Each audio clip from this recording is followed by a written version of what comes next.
Doa.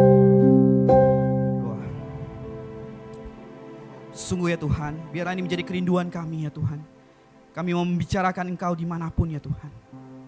Tapi terlebih dahulu ya Tuhan, biarkan kami menghidupi Engkau ya Tuhan. Kasih-Mu yang begitu besar yang sudah Engkau karuniakan kami, biarkan itu ada dan nyata dalam kehidupan kami.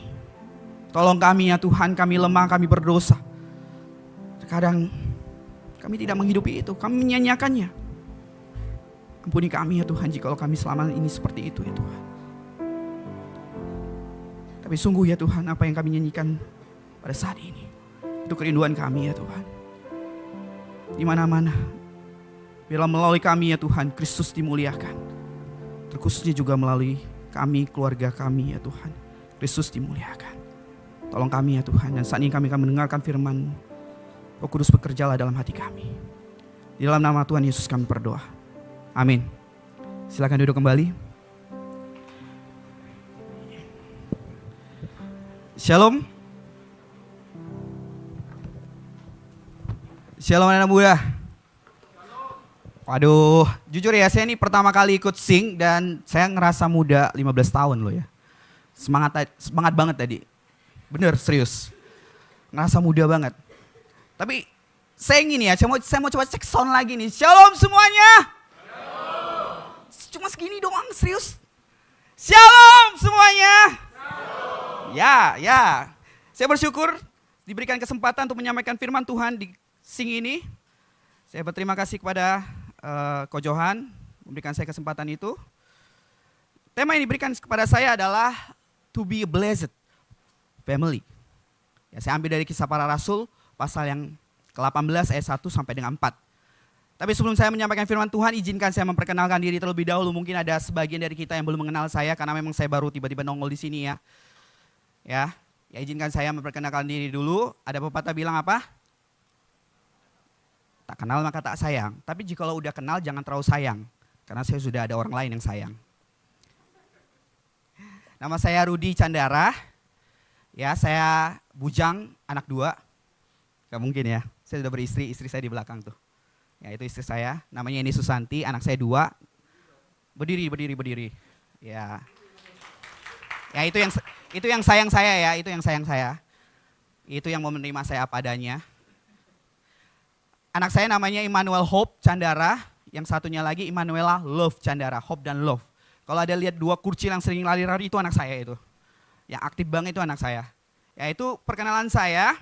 Mari kita baca firman Tuhan yang terambil dari Kisah Rasul pasal yang ke-18 ayat 1 sampai 4.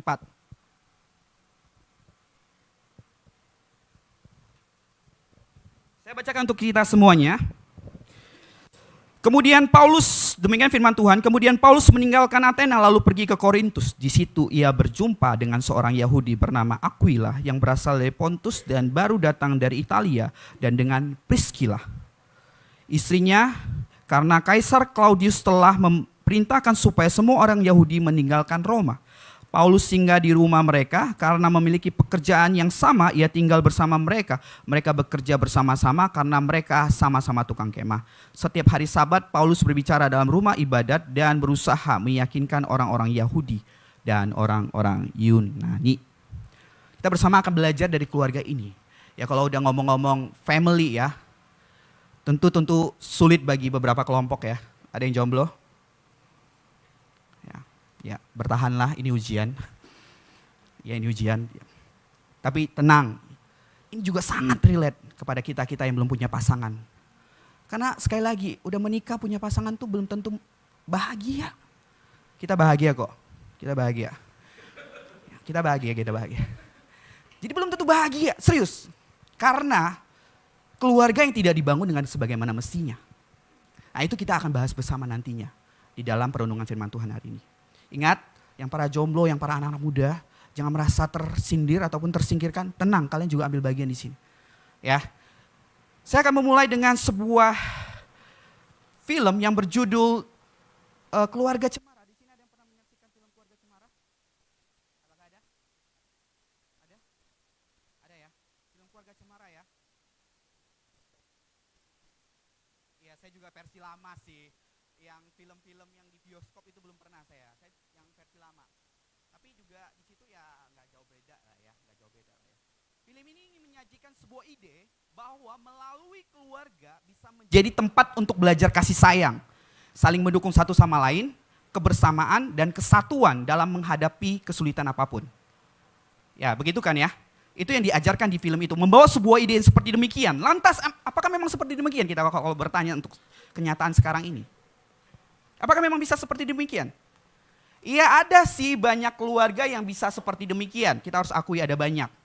Namun kita tidak bisa memungkiri juga ada keluarga yang menjadi tempat pertama untuk dikecewakan. Ada amin? Iya, itu realitanya. Tempat pertama dikecewakan. Keluarga yang seharusnya menjadi rumah untuk berpulang, namun itu menjadi tempat pertama yang paling kita hindari. Udahlah, gue gak mau balik ke rumah. Balik selalu kepahitan itu muncul. Gue gak mau. Kita harus akui bahwa ada banyak kepahitan dan kebencian yang dilahirkan melalui keluarga. Sehingga ide bahwa keluarga adalah tempat belajar kasih sayang seperti omong kosong bagi sebagian orang. Nggak mungkin keluarga seperti itu. Itu realita. Dan berbahagialah untuk setiap kita yang memang punya keluarga yang baik. Sungguh-sungguh harus berbahagia karena di luar sana ada banyak orang yang membenci keluarganya. Benci sekali. Bahkan keluarga Kristen yang harusnya menjadi berkat paling dibenci di situ juga. Itu yang terjadi. Inilah realita yang tidak terelakkan. Ya. Keluarga bisa seperti demikian karena keluarga tidak pada default settingnya atau blueprint awalnya. Jika kita menelusuri blueprint awal, maka kita akan menemukan Allah menciptakan keluarga pada awalnya tidak seperti demikian.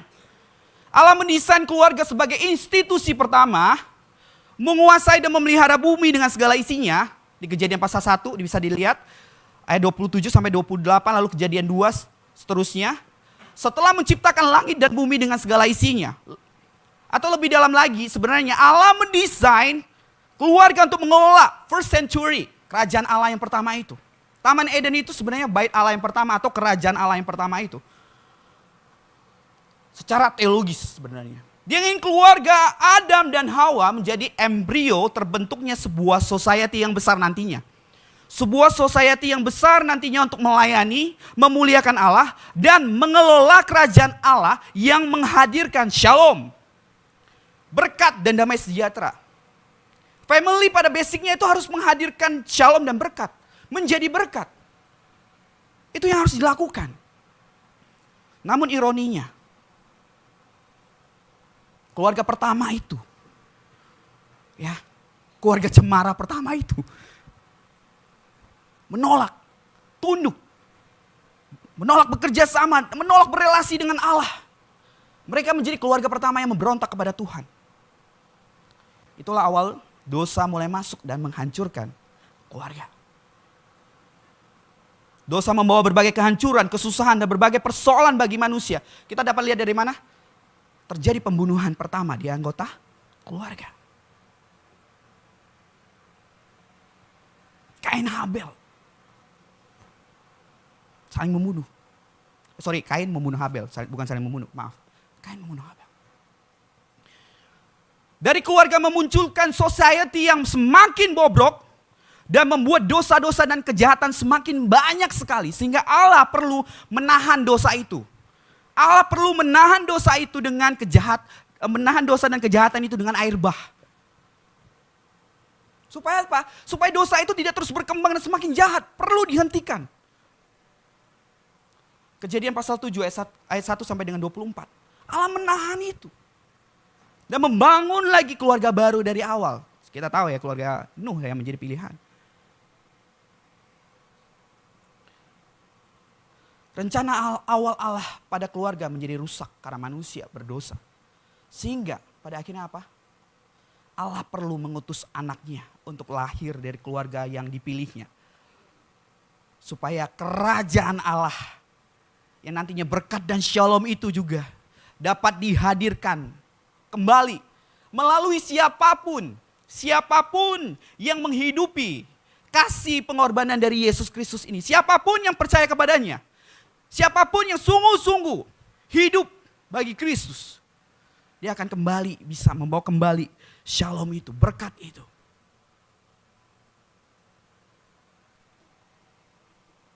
Hanya dengan cara itu, tidak ada cara lain. Karena apa? Kasih Kristus yang meluap-luap yang diberikan kepada kita yang tidak layak ini, tidak akan menahan kita untuk hanya berdiam diri, bukan? Melainkan kasih Kristus yang meluap-luap itu akan selalu mendorong siapapun untuk mengasihi yang lain, untuk membawa berkat kepada yang lain. Lagi-lagi saya harus tekankan, itulah sebabnya keluarga yang sudah mengalami Kristus seharusnya menjadi tempat bagi setiap anggotanya untuk merasa dikasihi Allah. Sehingga mereka juga bisa mengasihi orang lain dan menghadirkan kasih Allah dimanapun. Akhirnya ketika mereka menghadirkan kasih Allah, maka kerajaan Allah yang seringkali orang bilang tidak tampak itu menjadi nyata, kelihatan. Sekali lagi, keluarga tidak serta-merta selalu menghadirkan kepahitan dan kesedihan. Asalkan keluarga menghidupi kasih Kristus. Keluarga yang berfokus pada desain awalnya, yaitu memuliakan Tuhan, menghadirkan kembali kerajaan Allah dan shalom itu melalui kasih Kristus yang nyata. Sekali lagi, dengan kata lain, keluarga yang sungguh-sungguh menghidupi kasih Kristus akan menjadi sumber kasih Allah bagi anggota keluarganya, sesamanya, dan orang-orang yang tidak mengenal Tuhan. Itulah mengapa kita akan belajar bersama dari keluarga Aquila dan Priscilla ini yang memberikan teladan. Teladannya begitu baik sekali. Bagaimana mereka memberikan teladan menghidupi kasih Kristus, menghadirkan kerajaan Allah, dan membagikan shalom dan damai sejahtera. Aquila dan Priscilla ini tidak terlalu dikenal dalam Alkitab. Gak banyak yang tahu. Namun ya nama mereka tuh cuma muncul 6 kali di Kisah Para Rasul, Roma, dan 1 Korintus. Namun mereka punya kredit yang baik banget. Kredit yang sangat baik banget. Aquila dan Priscilla sendiri merupakan orang Yahudi yang diusir dari Roma, tadi kita sudah bisa baca. Aquila sendiri seorang Yahudi yang lahir di Pontus, sebuah provinsi Asia kecil. Sedangkan Priscilla adalah seorang kemungkinan keturunan bangsawan melalui arti namanya. Mereka berdua tinggal di Roma sebelumnya, namun karena orang Yahudi diusir dari Roma, karena menimbulkan kekacauan, lalu mereka balik lagi dan mereka diperkirakan adalah orang Kristen sebelum mereka bertemu dengan Paulus. Ya, kita dapat mengira mereka adalah orang Kristen dari mana? Dari tindakan mereka. Tindakan mereka yang sudah tanpa segan menerima Paulus itu benar-benar menunjukkan mereka adalah anak Tuhan, orang Kristen. Karena orang Kristen yang hanya bisa menerima orang percaya untuk tinggal di rumahnya. Ya, karena ya kita tahu ya terjadi perselisihan yang pelik ya antara Yahudi dan Kristen ini ya. Kalau orang Yahudi sudah bisa menerima orang Kristen dan tinggal di rumahnya, melakukan hospitality, keramah tamahan, berarti ya dia adalah Yahudi Kristen, udah percaya dan bertobat. Tindakan hospitality dari keluarga orang Yahudi ini, ya kita dapat baca di situ dia mengakomodir semua kebutuhan Paulus sebenarnya. Ya memang sih orang Yahudi ramah banget, kalau sesama orang Yahudi memang ramah banget. Tapi lagi-lagi kita tidak bisa melihat itu saja. Mereka bisa ramah, benar-benar menjamu, benar-benar mengakomodir semua kebutuhan Paulus. Karena apa? Karena memang mereka menghidupi ajaran Kristen yang sangat menekankan keramah tamahan, hospitality. Memberikan tumpangan kepada orang lain. Itu bisa kita lihat di Roma pasal 12 ayat 13, 1 Petrus, 1 Timotius di situ. Ditekankan sekali, diajarkan bahwa hospitality itu harus dilakukan oleh orang-orang Kristen. Pada siapapun pada waktu itu. Mereka menghidupi. Dan sebenarnya mereka bukan hanya karena mereka menghidupi nilai-nilai Kristen yang baik ini, tetapi ada satu hal yang paling krusial di sini, paling penting. Mereka sedang mendukung pekerjaan Tuhan yang dilakukan oleh Paulus. Supaya mereka menghadirkan kembali kerajaan Allah melalui apa? Pengabaran Injil Kristus itu di kota Korintus. Sehingga Paulus bisa melayani dengan sangat luas sekali kalau kita baca di ayat 4 sampai dengan 5. Leluasa sekali. Paulus juga berhasil mengabarkan Injil dan membaptis orang banyak di kota itu. Di ayat ke-8.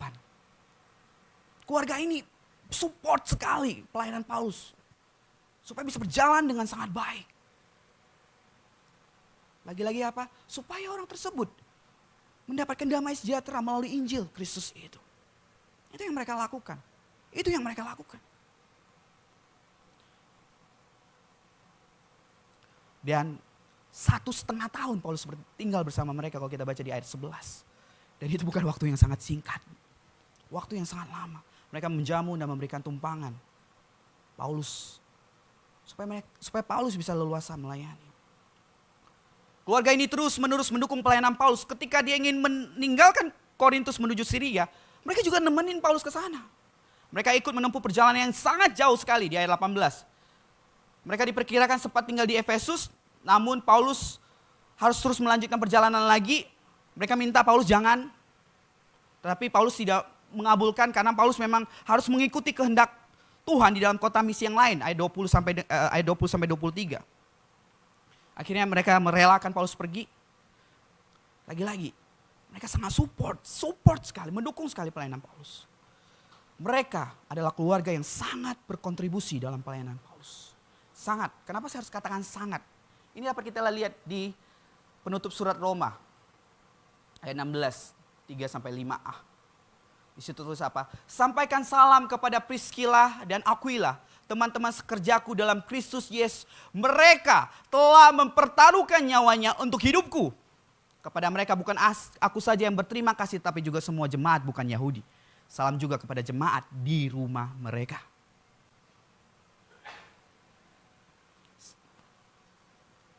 Keluarga yang menjadi berkat. Bukankah itu boleh dilabelkan kepada Aquila dan Priskila ini? Mereka telah mempertaruhkan nyawanya. Berkorban banyak untuk pelayanan Paulus. Bahkan mereka juga menyediakan rumahnya, harta bendanya. Khususnya rumah untuk menjadi tempat untuk berjemaat. Aquila dan Priskila ini mendukung pekerjaan Tuhan. Dengan kata lain sebenarnya keluarga ini terus berupaya menghadirkan kembali kerajaan Allah. Melalui menghidupi, mengabarkan kasih karunia melalui apapun yang bisa mereka kerjakan. Yang mendukung pelayanan Paulus. Dan kalau kita terus membacanya, tidak hanya mendukung ya, tapi mereka juga terlibat di dalamnya. Ya, kita perlu menyadari bahwa keluarga ini sebenarnya juga jemaat biasa sih, jemaat awam biasa seperti kebanyakan jemaat di sini juga. Mereka bukan seperti para rasul yang berani mati martir. Mereka juga bukan diaken-diaken yang dipilih oleh rasul langsung. 7 diaken ada dipilih kan kita tahu, ada di dalam narasi. Lalu mereka juga bukan Titus dan Timotius adalah hamba Tuhan full timer yang menamai Paulus. Mereka juga punya kerjaan pengusaha mereka ya. Tapi mereka ada pengusaha tenda. Tapi pengusaha yang tidak segan memberi segalanya bagi Tuhan. Mereka jemaat awam yang telah mempersembahkan banyak hal untuk mendukung pelayanan Tuhan. Ya, mereka juga tentu memiliki kesibukan. Namun itu tidak menghalangi mereka memberikan yang terbaik untuk Tuhan. Mereka bisa seperti demikian. Karena apa? Karena mereka telah ditangkap oleh kasih Kristus. Kasihnya sungguh terlalu menginspirasi mereka untuk bisa mengasihi yang lain. Kasih Kristus memberdayakan mereka untuk bisa menghadirkan kembali kerajaan Allah itu melalui Injil Kristus yang sempurna itu. Mereka sudah mengalami kasih Kristus yang mendalam itu. Dan mereka tidak segan-segan untuk membagikannya kepada orang lain. Siapa yang tidak akan terinspirasi ketika melihat kasih Kristus? Apalagi kalau kita merenungkan kembali kehidupan dan kematian Kristus. Siapa yang tidak akan tergugah dan tertegun ketika melihat pengorbanan kasih yang demikian dikerjakan dengan sempurna oleh Yesus Kristus? Siapa yang tidak akan tertegun? Saya harus katakan saya selalu tertegun. Kalau saya mengingat kembali bagaimana kasih pengorbanan Kristus. Pertanyaannya sekarang. Jika dia sudah berbuat kasih yang sebanyak itu untuk kita. Bagaimana kita bisa berbuat sedikit? Berbuat hanya sedikit. Sekali lagi, kasih Kristus itu memberdayakan mereka dan juga bisa memberdayakan kita. Dan pasti bisa. Kalau kita benar-benar membuka diri kita.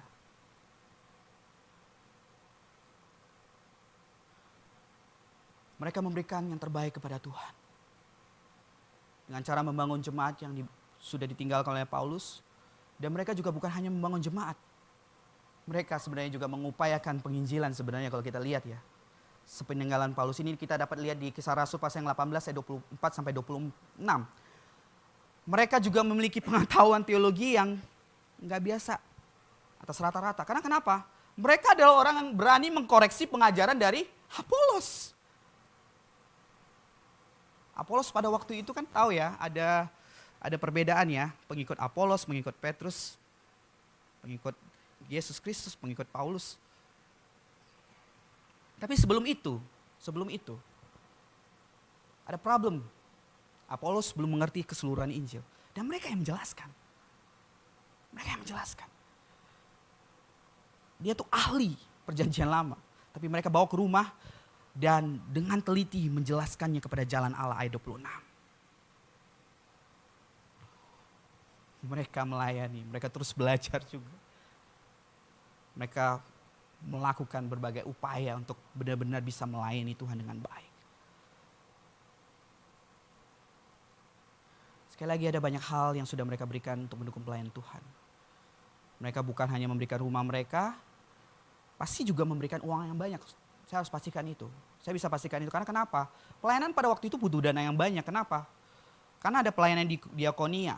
Orang-orang Kristen pada waktu itu kan dianiaya, disiksa, diambil materinya.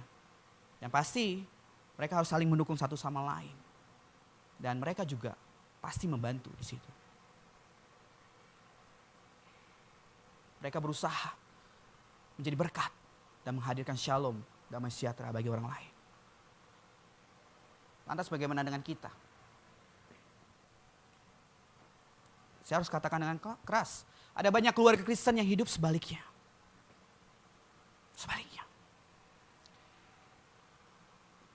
Ada banyak keluarga Kristen yang dibangun di dalam konseling pranikah.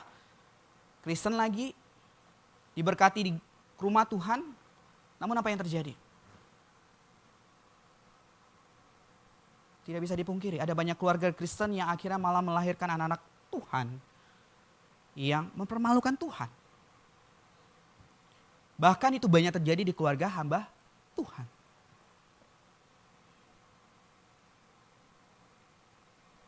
Nah, itu realita. Saya katakan kita sebenarnya diselamatkan kembali oleh Tuhan Yesus. Supaya apa? Kita kembali kepada desain awal kita. Blueprint awal kita yaitu membentuk sebuah society yang besar untuk melayani dan memuliakan Allah dengan menghadirkan kerajaan Allah yang menghadirkan shalom itu kembali, damai sejahtera itu kembali. Tapi kita harus akui banyak yang tidak seperti demikian. Ada banyak orang Kristen yang tidak punya visi yang seperti demikian. Oke lah, tidak mempermalukan Tuhan tetapi hidupnya biasa-biasa saja. Tidak jauh berbeda dengan orang-orang di luar sana yang tidak mengenal Tuhan. Yaitu apa? Cari pasangan, nikah, punya anak, ya udah. Running kehidupan supaya bisa dapat kehidupan yang nyaman, aman, dan sejahtera. Dan itu terus terjadi. Dan kita terjebak di circle itu. Maka kenapa tadi saya ingatkan para jomblo. Anak-anak muda. Visi ini udah harus kalian tangkap dan kalian simpan di dalam pikiran dan hati kalian. Ketika kalian mencari pasangan. Cari, lihat pasangan yang mana yang bisa bersama-sama kalian bergandengan tangan untuk mencapai visi Tuhan ini. Menjadi berkat.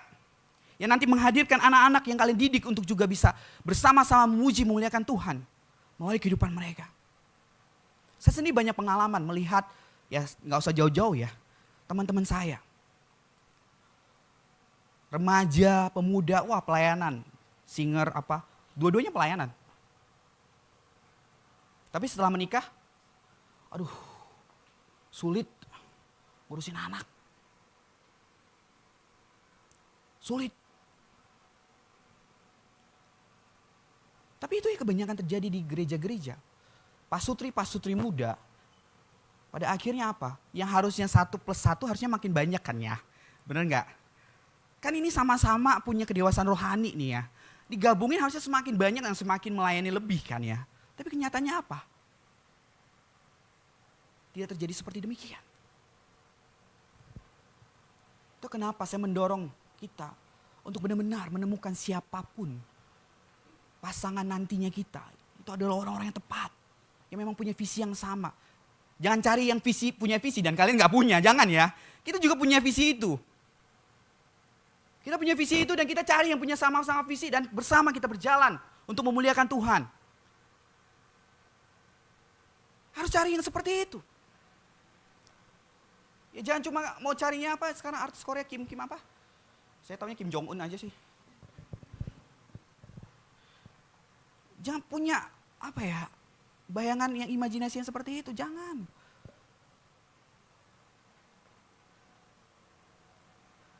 Cari yang benar-benar ingin memuliakan Tuhan, mengasihi Tuhan. Dan ketika kita menikah, kita didik anak kita juga seperti demikian. Didik mereka, kalau kamu besar nanti, kamu harus menjadi anak Tuhan yang ya bukan harus menjadi hamba Tuhan, tidak. Tapi dengan segala panggilanmu, kamu mau jadi apa? Dokter.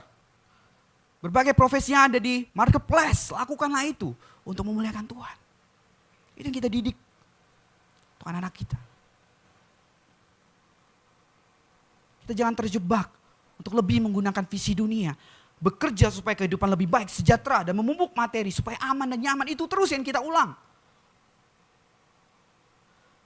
Sekali lagi saya harus katakan dengan sangat keras bahwa Yesus lahir ke dunia yang hina, di kondisi yang hina, mati dengan sangat hina, hanya untuk orang yang hina, tidak supaya kita hidup sama seperti dunia. Dia tidak mati untuk menebus dosa kita supaya kita hanya menunggu waktu kita untuk masuk ke surga. Namun dia menyelamatkan kita dari keberdosaan dan maut kekekalan supaya kita menghadirkan kembali surga itu.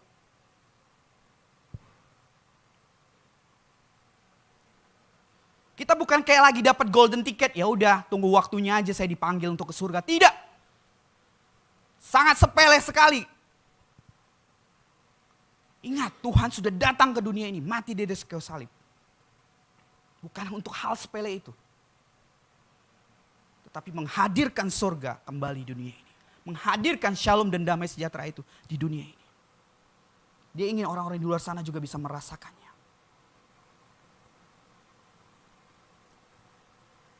Lagi pula kita harus ingat, kita bukan hanya sekedar objek dan kasih Allah. Kita bukan objek dan berkat dan kasih, bukan sekedar objek berkat dan kasih Allah, namun kita adalah agen-agen penyalur berkat dan kasih Allah. Kita harus menyalurkan kasih itu supaya berkat kasih itu terlihat pada saat orang lain dikasihi. Apalagi kita harus sadari satu hal.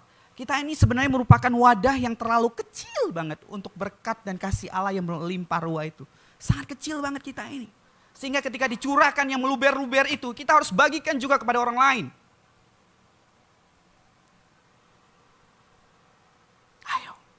Ayo. Mari kita bagikan kepada orang lain. Melalui semua panggilan kita. Di rumah sebagai papa, mama, lakukan itu dengan baik. Pengusaha di marketplace, lakukan dengan baik. Berbagai profil-profil yang ada, lakukan dengan baik di marketplace. Lakukan. Dan perlu dimulai dari institusi yang paling kecil itu. Yaitu apa? Keluarga. Kontribusinya udah sangat besar kalau kita mulai dari keluarga. Karena apa? Keluarga itu embrio terbentuknya masyarakat kan. Terbentuknya gereja. Dan terbentuknya bangsa dan negara. Karena kalau keluarga enggak, bisa menghadirkan banyak hal yang buruk sebenarnya. Saya akan menutup perundungan ini dengan menampilkan 2 contoh ya.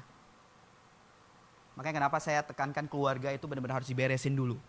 Ini contohnya. Saya mengutip dari buku You and Your Family, Dr. Tim LaHaye.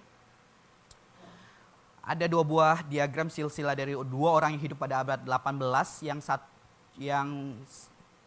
Yang pertama itu adalah Max Jukes. Itu seorang penyelundup alkohol yang tidak bermoral. Kedua adalah Dr. Jonathan Edwards, seorang teolog Injili besar, sangat besar. Pendeta saleh dan pendeta kebangunan rohani. Great Awakening waktu itu di Amerika. Jonathan Edwards menikahi seorang wanita yang mempunyai iman dan filsafat hidup yang baik. Sebaliknya si McJook tidak. Jadi dari silsilah McJook ini ditemukan ada 1026 keturunan dari abad 18 ya. Itu ada 1026 keturunan yang 300 orang mati muda, 100 orang itu di penjara, 190 orang itu pelacur, 100 orangnya peminum berat. Tapi dari Dr. Edwards terdapat 729 keturunan, 300 orangnya preacher, pengkhotbah, 65 orangnya profesor di universitas, 13 orangnya penulis, 3 orang pejabat pemerintah, dan satu orang wakil presiden Amerika. Itu perbedaannya. Lantas kita mau jadi keluarga yang seperti apa sekarang? Kita mau berkontribusi apa sekarang? Kita mau jadi keluarga yang membawa berkat, menghadirkan kembali kerajaan Allah itu, menghadirkan shalom itu kembali, atau malah sebaliknya. Mari saya undang kita untuk menundukkan kepala kita sejenak, sehingga kita merenungkan kembali firman Tuhan ini.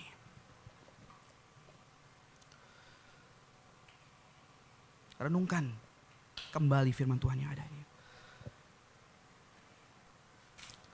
Saya akan ajukan pertanyaan ini kembali. Kita mau jadi keluarga yang seperti apa saat ini? Bagi yang sudah berkeluarga, kita mau jadi keluarga yang seperti apa? Bagi yang belum berkeluarga, kita mau membangun keluarga yang seperti apa nantinya? Ingat, Tuhan sudah menyelamatkan kita. Kita yang sudah terpisah, kita yang sudah rusak ini, yang sudah tidak pernah bisa untuk membawa berkat karena keberdosaan kita itu. Tapi Tuhan pulihkan. Tuhan pulihkan. Tuhan angkat kita. Dan kita diselamatkan. Dan kita dikembalikan kembali untuk bisa membawa berkat. Apa yang kita lakukan? Saya harus katakan kembali, ingat, Tuhan tidak mati di atas kayu salib. Hanya memberikan kita golden ticket untuk ke surga saja, tidak. Dia ingin kita menghadirkan kembali surga itu.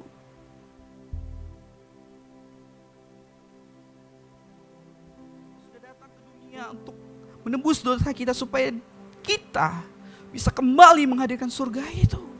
Jangan sia-siakan itu. Jangan abaikan itu. Mari kita mau mengerjakan keselamatan yang Tuhan sudah anugerahkan itu. Dan tidak menyia-nyiakan itu. Kita mau mengerjakan itu.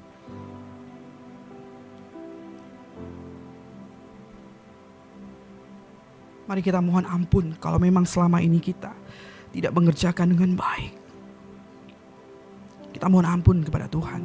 Berdoa secara pribadi mohon ampun kepada Tuhan dan akui itu semua di hadapan Tuhan dan berkomitmenlah kembali, ya Tuhan.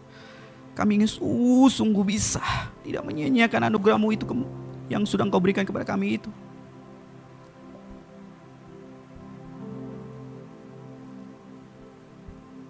Akui perdosaan kita yang selama ini telah menyia-nyiakan anugerah Tuhan itu. Akui.